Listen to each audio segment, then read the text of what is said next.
भूतपूर्व सैनिकों और उनकी फैमिलीज को बेहतर स्वास्थ्य सुविधाएं प्रदान करने के लिए x serviceman contributory health scheme यानी ईसीएचएस को 8,300 करोड़ रुपए से अधिक का एलोकेशन किया गया है। ये पिछले साल के बजटरी एलोकेशन से लगभग 19% अधिक है। बॉर्डर इंफ्रास्ट्रक्चर को और मजबूती प्रदान करने के लिए इस साल के बजट में कैपिटल हेड के तहत बॉर्डर रोड्स ऑर्गेनाइजेशन, भाई ऐसा है, ये सब काहे को लंबा डाल दिए, कोई जरूरत नहीं, बंद कर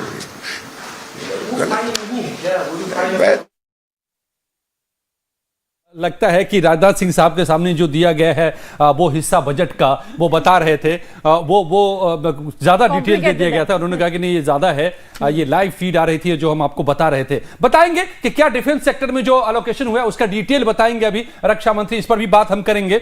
लेकिन यहां पर कई दिलचस्प बातें, जब आप को बजट की हम खासियतें बता रहे थे अब हमारी सहयोगी, तो यहां पर स्टूडियो में बड़ी चर्चाएं हो रही थी हमारे मेहमानों के बीच में, और उसमें कुछ दिलचस्प बातें कह रहे थे यशपाल जी, उनसे भी समझूंगा, और कुछ बातें नवीन जी भी कह रहे थे, उससे भी समझूंगा, और मिश्रा जी भी। लेकिन नवीन जी, आप कह रहे थे पॉलिटिकल, मैं उसको ऐसे लाना चाहता हूं कि ये जो कांग्रेस, एक चिदम्बरम साहब बैठे थे, पीसी किया और कई सवाल जवाब हुए, मैं पूरा देख रहा था, वो एक रिपोर्ट लेकर आए थे पूरी इकोनॉमी पर।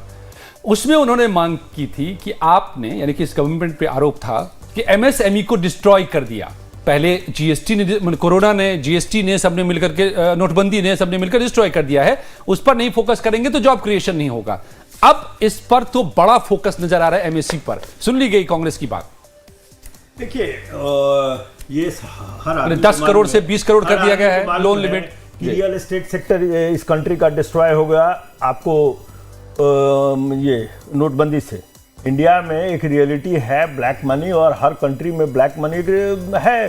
अच्छा मुझे सॉरी, आप तो मेरे साथ बैठे हुए हैं, वृंदा जागीरदार साहब काफी देर से हैं बैठी हुई, उनको हम जोड़ लेते हैं, पूर्व जीएम हैं एसबीआई के, उनसे ये सवाल करते हैं। वृंदा जी बहुत बहुत स्वागत है लाइव टाइम्स पर आपका। आपने बजट पूरा देखा होगा। जो सवाल मैं नवीन जी से समझना चाह रहा था, क्या आप ब्रॉड एक डायरेक्शन बताएंगी कि भारत को डेवलप्ड नेशन बनाना है? मोदी जी कह रहे हैं मिशन मोड में हम आगे बढ़ रहे हैं, ये भी उन्होंने कल ही कहा था। वो मिशन आपको क्या नजर आ रहा है इस बजट में? साफ नजर आ रहा है। ऐसा देखिए, हमको 2047 तक विकसित भारत बनना है, उसके लिए एक बजट नहीं है, लेकिन एक बजट का जो डायरेक्शन दिखा रहा है वो उसी तरफ जा रहा है, हमें विकसित भारत बनाने के लिए। तो अब क्योंकि अभी देखिए हमारा ग्रोथ इस क्वार्टर में थोड़ा 5.4% हो गया है, और पूरे साल के लिए भी 6.5 ऐसे कुछ दिख रहा है।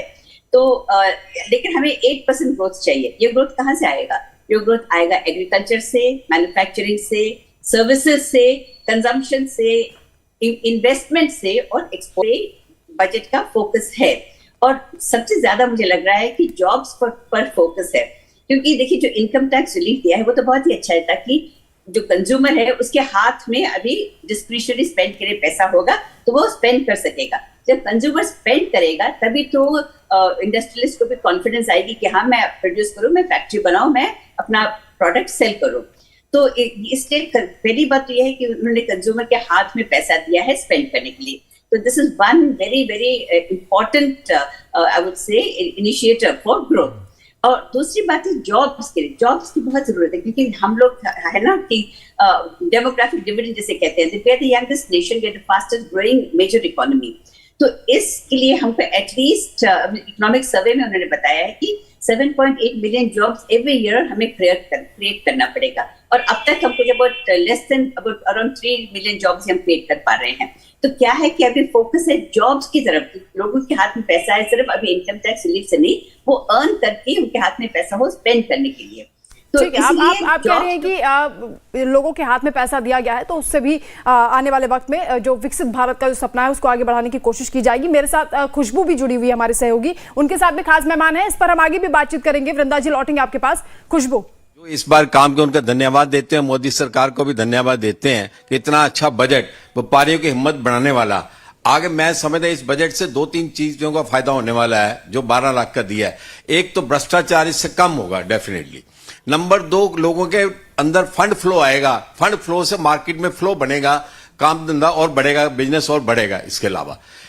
इसके अलावा गवर्नमेंट ने खाली इसमें नहीं दी, एजुकेशन में बहुत ज्यादा फैसिलिटी दी है, बच्चों के लिए मेडिसिन में जिनको जरूरत थी मेडिसिन की, उनके लिए भी बहुत फैसिलिटी मिली है। जरूरी थी मेडिसिन के ऊपर 36 आइटम के उन्होंने कस्टम ड्यूटी खत्म कर दी है। दवाई सस्ती की, कैंसर की खास करके दवाई सस्ती की है, बिल्कुल उसमें बहुत भारी महंगाई। कृषि क्षेत्र में बहुत अच्छा काम किया है गवर्नमेंट ने। एमएसएमई में भी जो रुपया मिलता था किसी को पहले अपना बिजनेस चलाने के लिए, डबल कर दिया गया है इस बार, उसमें भी बहुत ज्यादा राहत मिली है। नेट शॉट देखा जाए तो इस बार का बजट जो उम्मीदों से भी अच्छा है, बजट उम्मीद से भी अच्छा कह सकते हैं हम। अच्छा है, और भी लोग हैं हमारे साथ, उनकी भी राय जानेंगे, क्योंकि चर्चा हो रही थी कुछ दिन पहले भी, मैंने व्यापारियों से चर्चा किया था। व्यापारियों का यही कहना था कि कहीं ना कहीं जो ये टैक्सेशन होता है ये बढ़ावा देता है चोरी को, क्योंकि ज्यादा टैक्स देना पड़ता है। तो अब आप लोगों की क्या राय है, क्योंकि अब तो कहीं ना कहीं राहत मिली गई है। मैं श्री भगवान बंसल, महामंत्री दिल्ली हिंदुस्तानी मर्केंटाइल एसोसिएशन। मैं सबसे पहले तो हमारे वित्त मंत्री, प्रधानमंत्री, और जिस तरीके से ये बजट आया है, हिंदुस्तान के अंदर पहली बार इतना जो मिडिल क्लास के लिए बजट आया है, ये इससे अच्छा बजट आज तक हिंदुस्तान में कभी नहीं आया। सारा व्यापारी समाज और मीडियम क्लास इससे बहुत खुश है, और पहली बार जो है उन्होंने मतलब व्यापारियों के बारे में सोचा है कि भाई इस तरीके का जो मीडियम क्लास जो है वो सारा व्यापारी समाज ही है। और इसके अंदर सबसे बड़ा बेनिफिट और दिया गया है कि अपने कर्मचारियों को भी